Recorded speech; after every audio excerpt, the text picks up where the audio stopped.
So good morning, good afternoon, and good evening, guys, based on the time zones you all are coming from. So guys, before we start with the session, can you all please give me a quick information if you all can see my screen and hear me loud and clear as well? Great. Thank you for the information, everyone. So my name is Neeraj Kedia, and I have been working in this IT industry for more than 13 years now. So before we get started, let me quickly introduce you all to Edureka Masterclass community as well. So this community of masterclasses was started back in 2019, and since then we have been closing into more than 32,000 members so far.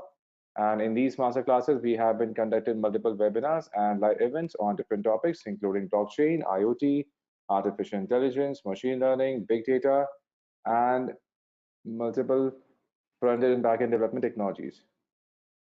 And to be a part of this group, so you can simply refer to this link here. So we only have to click on join this group, and we will be notified with the entire schedule that has been planned for the month.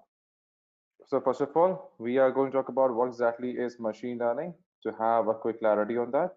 And then we are going to talk about what exactly is support vector machine. And then we'll talk about how exactly it works. And then we'll talk about the SVM kernels. And then we are going to talk about the components of that process of implementation of SVM as a part of a discussion. And if time allows, then we can also see a small hands-on top of it as well. All right. So first of all, if we talk about machine learning itself, so what exactly is machine learning? So machine learning is simply making sure that we are going to automate the entire system by using a good amount of data set, right? So we can say machine learning is simply the process of feeding a machine enough data to train and predict a possible outcome using the algorithms which we have the access to. So basically, if we use more data set, then we can increase the accuracy of the results. And let's say you may have used multiple predictions made in support before any major match, right? So in this case, let's take an example for a football penalty session. So the data of previous performances are going to be considered. So let's say the goalkeeper has saved all the penalties to his right in the last 50 penalties he has saved. Now this data will be crucial to predicting if he or will save or he will not save the next penalty faces. So there are other factors to consider as well. And another example can be the suggestion that we get while surfing the internet. So the data of our previous choices are processed to give us the most favorable content we are most likely to watch. Anyhow, machine learning is just feeding the machine an ample amount of data. There goes a lot of processes, algorithms, and decisive factors to get the optimum results. All right, so here basically we have three main types of machine learning as well, where we have supervised, unsupervised, and then we have reinforcement learning. So supervised in simple terms is train me. It works on a simple training. We have to train the model, then only it can work. And then unsupervised learning is I'm self-sufficient in learning based on their own learning. We are simply going to allow them to have, again, to allow them to have the access as well. So that is what we are going to define for both. So based on their own understanding, they are going to work accordingly. That's how it is going to work. And then we are going to work on reinforcement learning. So reinforcement learning is simply learning on its own based on the feedback. We simply let the system know if they have done a good job or not. And based on that only, they simply try to get the best possible output. That's how it works. All right. In supervised learning, we use multiple labeled data set to train the system. And under unsupervised learning, we use unlabeled data set. So the data is sometimes unlabeled, or we can say uncategorized, and the machine makes the best possible reference and predictions without any supervision. And then we have reinforcement learning. So reinforcement learning simply ensures that okay, we are simply going to train the system based on the feedback. So the machine needs to establish a systematic pattern of approach in reinforcement learning here. So that's how we discuss. Again, here we have supervised. Again, under supervised, we have multiple models. Like we have regression, decision tree, we have reinforcement models. We have different models currently available. Whereas in under unsupervised, we have multiple models. Like we have clustering, we have association analysis, we have hidden Markov model, So again, the KNN trees, logistic regression, naive Bayes, and SVM, they all are types of classification. Where if we talk about the a priori, FV growth, K-means, PCA, SVD, they all are part of unsupervised. And again, reinforcement is simply based on its own structure that we are going to discuss as we proceed further step by step. All right, so now next is we are going to discuss on what exactly we mean by support vector machine. So a support vector machine was first introduced in the 1960s and later improvised in 1990s as well.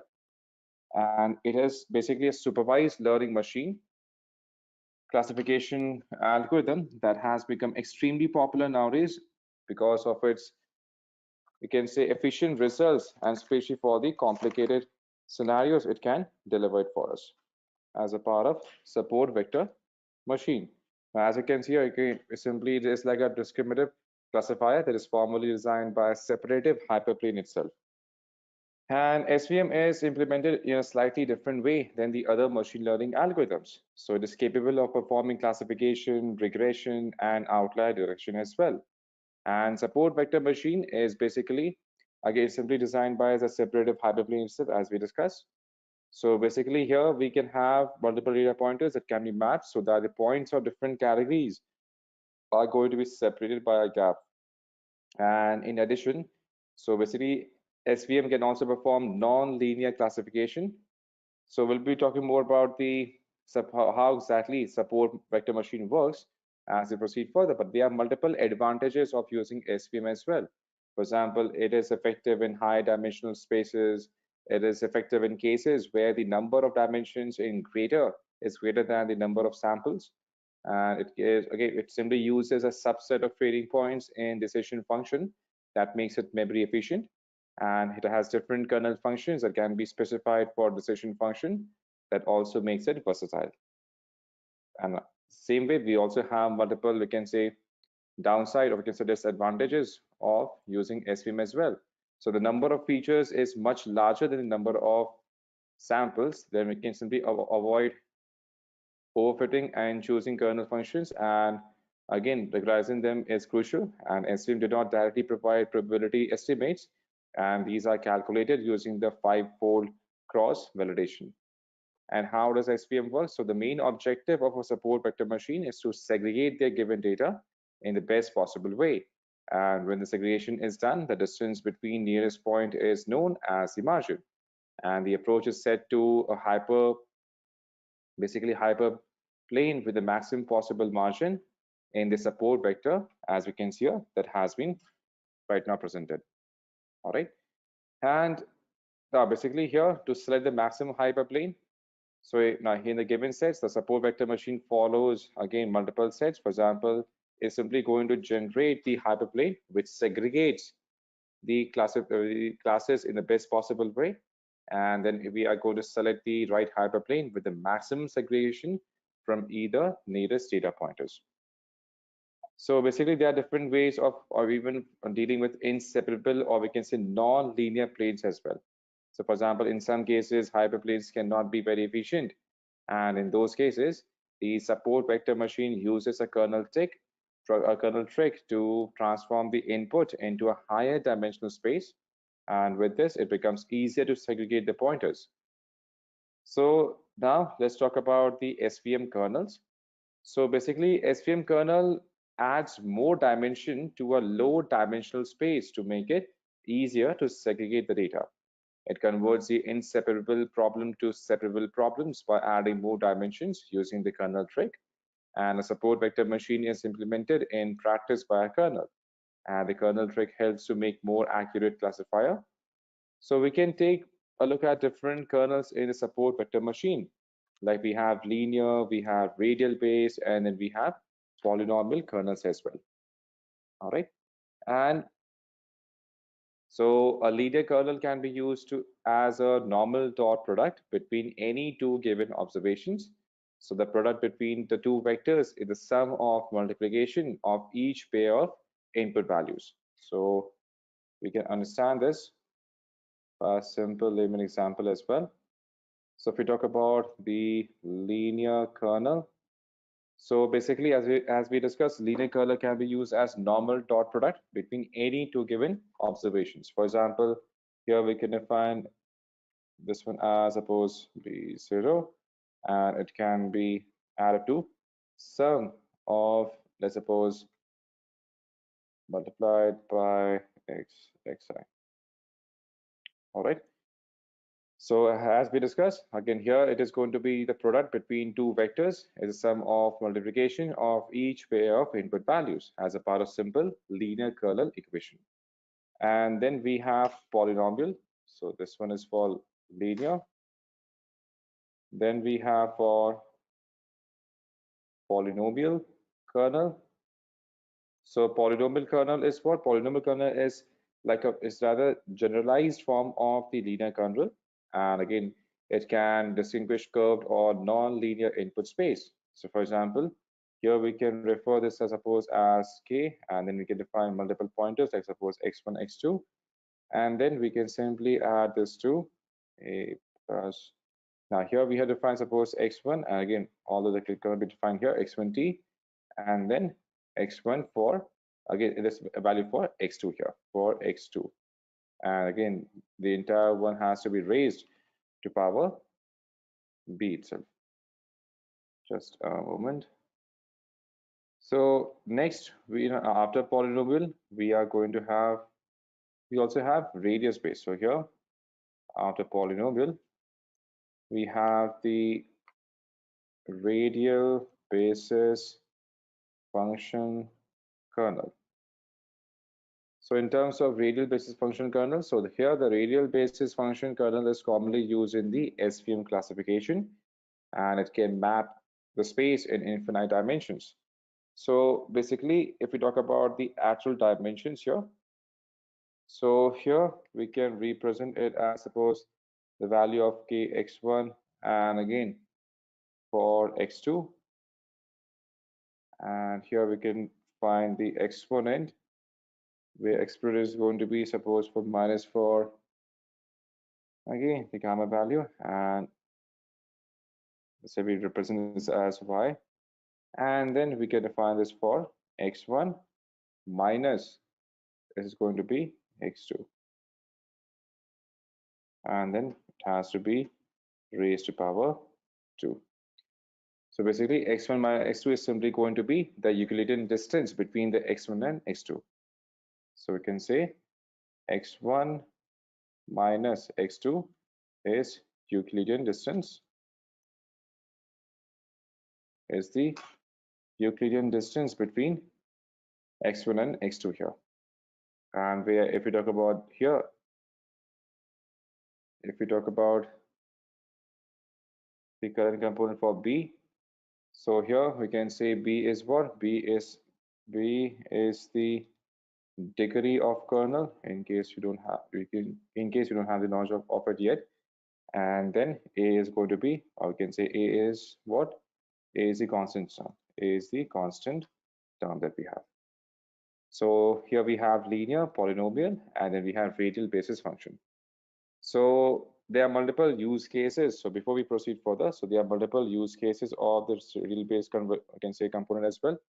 So here we can use it for the phase detection, for text and hypertext categorization. Here we use it for the classification of images, for bioinformatics, for protein fold, and remote homology detection as well. We can use it for different use cases. And we can also use for again having a prediction control as well, as we discussed in SVM. So there are multiple use cases for face detection, for bioinformatics, for text and hypertext categorization, for remote homology. So these are different use cases that are currently available here. So now in terms of how to implement SVM, so first of all, we have to load the data, we have to explore the data, we have to split the data, and then we also have to generate the model, and then we have to evaluate the model as well. All right. As we had discussed, again, in case you have been confused, so linear is simply going to be the dot product between any two given observation itself. And here we define here the product is going to be between two different vectors. It's simply going to be the sum of multiplication of each pair. And then under polynomial, so basically here we can distinguish curved or non-linear input space where we have defined the k1 as x1, x2 for where a is simply going to be a constant term, and b the power to which we have increased it, so b is simply going to be the degree of kernel that we are going to make use of. And then under radial basis, as we discussed, it is commonly used in classification and can map the space in infinite dimensions as well, where x1 minus x2 is simply going to be the Euclidean distance. We can say this one that we define here, x1 minus x2 here is simply going to be the Euclidean distance here.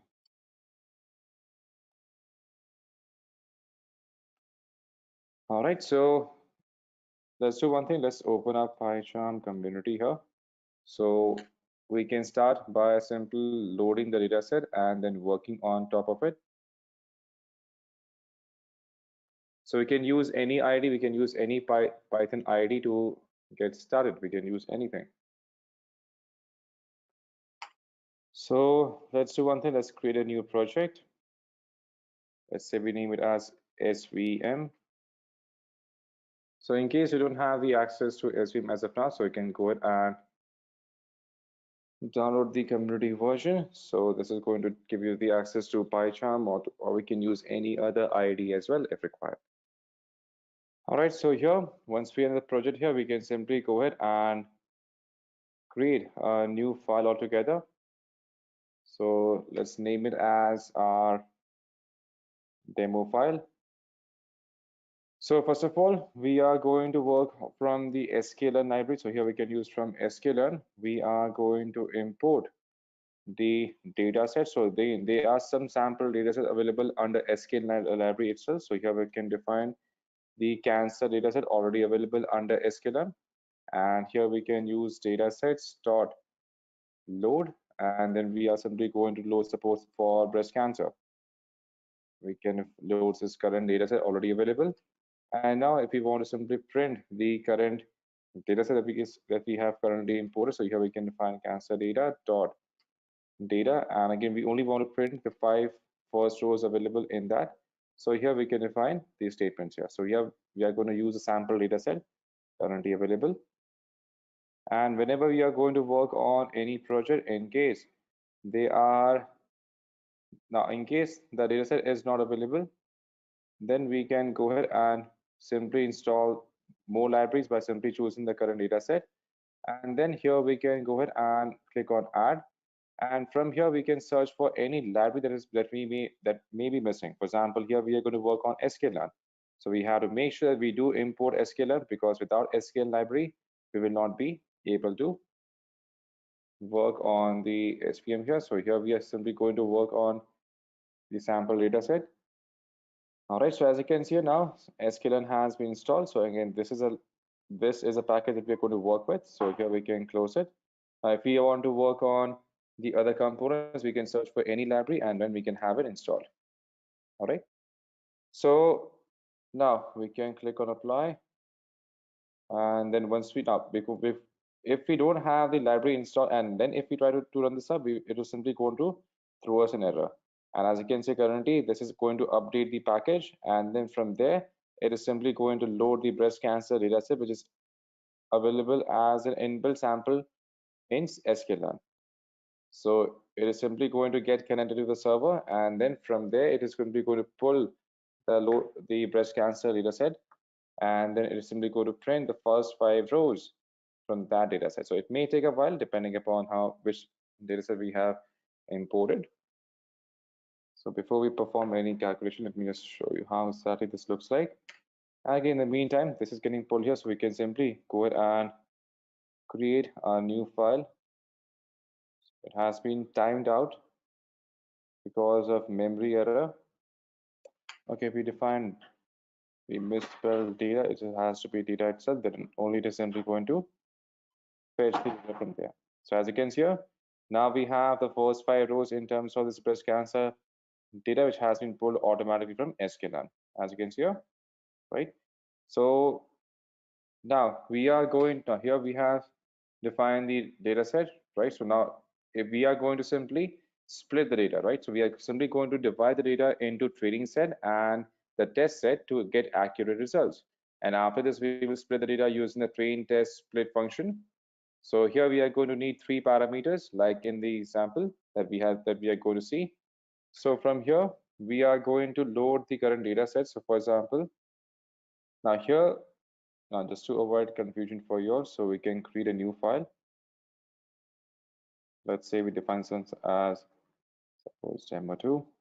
So here we can define from sklearn. So first of all, we define from sklearn library, from sklearn dot model, and here we can define model selection. So here we are going to import train test split. As we discussed, we are going to split it, and then we can define from cancer data that we are going to import. So here we are going to find data set dot load rest cancer, which is already available. And then we are simply going to define the models in terms of, suppose here we define X train, and then we can define X split, we can define for X test, and then we can define same thing for Y train, for Y test. X train, X test, Y train, Y test. So here we are going to define this from the same train test split that we are going to import, and then here we are going to divide them under from the cancer data and the data which has been imported here, and then we are going to define this for cancer data target. So say here we can define this for cancer data dot target, and then we can define the test size. Here we can define the test size. Suppose we want to keep the test size suppose as 4, this test size as 4, and then we can define random state. We can define random state as suppose 109, anything that we want to have. So here we are simply going to split the data set with the given in the X train, X test, and the Y train and Y test here. So here the entire data set is simply going to be split. So now we are going to generate the model as well. So what we can do, so now here we are going to we can say generate the model, and for that we can import another library. For example, here we can import, let's say, sklearn, and here from sklearn we are going to import the SVM. So here we are going to create the library. So here we could create a classifier here. So first of all, we can define classifier as suppose svm dot svc, and here we can define the kernel. Here we can find the kernel as suppose linear, whatever we want to use, we can define that. And then we are going to train the model.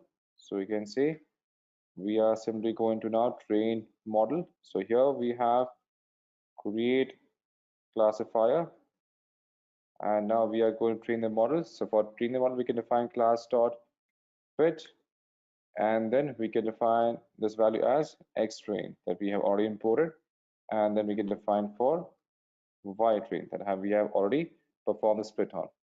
And then simply we are going to have a prediction done. So here we can define predict response, and for getting the response we can define prediction as class dot predict, and for this we are going to make use of X test that we have already defined. We define for X train and for Y train, and then for prediction we are simply going to do that on the text on the X underscore test data that we already have defined. That depends upon type of data that we have. So that totally depends upon the type of data we are going to simply import. And let's move this import from top here. So here we define this in the top section from sklearn. We are simply going to import the SVM that we had defined. All right, and now we have defined the classifier. Now we are going to evaluate the model, and for evaluating the model, we can simply go ahead and define. So here from sklearn, we can also import other components as well. From sklearn, we are also going to import metrics. So here we are also going to import metric, And by using or you can say metric for getting the accuracy, we can define for getting the accuracy, we are going to define, we are simply going to print the accuracy of the prediction here. And for accuracy, we are simply going to define metrics, which is again available under the metrics library. Here we have accuracy score. And then from here, we are simply going to find y test. And we are going to find this one for y prediction as well that we have defined. So I think we have used y test. We have used uppercase for we have used, let's do one thing. Let's use small case for everything just to avoid confusion. Let's define this as test, train, and test again. So you have a y test, and then you define here we define it for prediction, and then for finding the precision score. For finding precision, we can simply print another statement as precision score. And in here, we can again make use of metrics. And for metrics, we can define the precision score itself. So here we can define precision underscore score. And in here, for precision score, we are going to make use of y test. And then we are going to make use of y prediction. All right. And then at the end, if we are simply going to recall the score and we are simply going to report. So here we can define for recall, we can print another statement. For recall, we can define this one as recall. And here from save metrics dot recall score. And for here, we can define y test and y prediction for the prediction that we are going to define. And then if you want to print all the metrics, so here we can define print metrics dot classification report. And for that, we are going to make use of y test and y prediction for prediction made. All right. So here we have defined these. And now once we have configured everything, so here we can simply run this up and we would be able to see the entire output once it has been defined. So now we can see here we have the accuracy, here we have the precision score, the recall score that we had defined, and then we define the accuracy based on whatever data we are going to work on. Depending upon that, we are simply define the current data set here. Thank you so much for joining, guys, and have a great day ahead. Take care. Bye-bye.